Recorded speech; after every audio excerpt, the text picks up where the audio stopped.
আমি প্রেম টেম করি না। কেউ করবেও না। হ্যাঁ আমি সিঙ্গেল, কারণ আমাকে পাওয়ার মতো ভাগ্য এখনো কারো হয়নি। ভাগ্য কারোর হয়নি? বল ভাগ্য কারো খারাপ হয়নি। তো কি টক্সিক আর্মি ভালো তো। তো হ্যালো গাইজ, আমি হলাম আমাকে তো back to my YouTube channel toxic বয়কে। তো কি হেডফোনটা পরে না, ভিডিওটাকে শুরু করা যাক, চলো।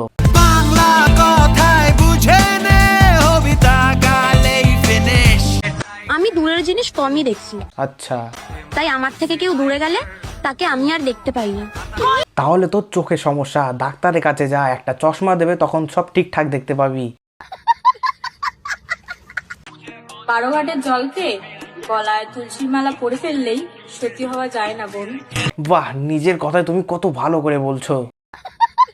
আমি তাকে একবার না দুবার না বহুবার সুযোগ দিয়েছি, কিন্তু সে বুঝিয়ে দিয়েছে সময় বদলাবে, কিন্তু কিছু কিছু মানুষের চরিত্র কখনোই বদলাবে না। আগে নিজে একটু বদলা, তারপর সোশ্যাল মিডিয়াতে এসে জ্ঞান দিবি। ঠিক বলেছো। এতদিন যতদূর আমি শুনেছিলাম যে মেয়েরা নাকি ছেলেদের টাকা পয়সা লুটে পালায়, বাঞ্চোদ আমারই ফাঁকা করে দিয়ে পালিয়েছে। তোমার ফাঁকা করে দিয়েছে মানেটা ঠিক বুঝলাম না। যার মুখে দুটো স্ক্রিনশট ছুড়ে মারলে গল্প শেষ, সে নাকি আবার অ্যাটিটিউড দেখায়। তুই আর কি স্ক্রিনশট দেখাবি? মানসিক শান্তি পেতে হলে প্রেমিককে জড়িয়ে ধরো। তাই নাকি? সেটা কার প্রেমিক দেখার দরকার নেই। তুই সবাইকে জড়িয়ে ধরতে পারবি, এটা আবার বলতে হয়? আর এরকম ভাবে হাসিস না, ভয় পাবে সবাই।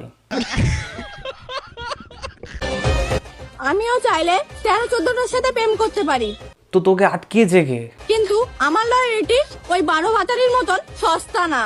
সত্যিটা বলছে, তোকে কেউ পাত্তা দেয় না। এবার আসছে লাগানোর দিন। ঠোঁট ফাটলেই ভেজলিন। লাগাও লাগাও, বেশি বেশি করে লাগাও। আমি কিন্তু ভ্যাসলিন লাগানোর কথা বলেছি। কি করছিস সেটা? হবে না, এরকম করে ভিডিও করলে ভিডিও ভাইরাল হবে না। আরে তেরি, সরি ভাই সরি, আমি তোর হিডেন ট্যালেন্ট বুঝতে পারিনি, সরি। তো গাইস, ভিডিওটা এই পর্যন্ত। ভিডিও ভালো লাগলে লাইক করো, বেশি বেশি শেয়ার করো, চ্যানেল সাবস্ক্রাইব করে দাও, ফেসবুক পেজ থেকে দেখে থাকলে ফলো করে দাও।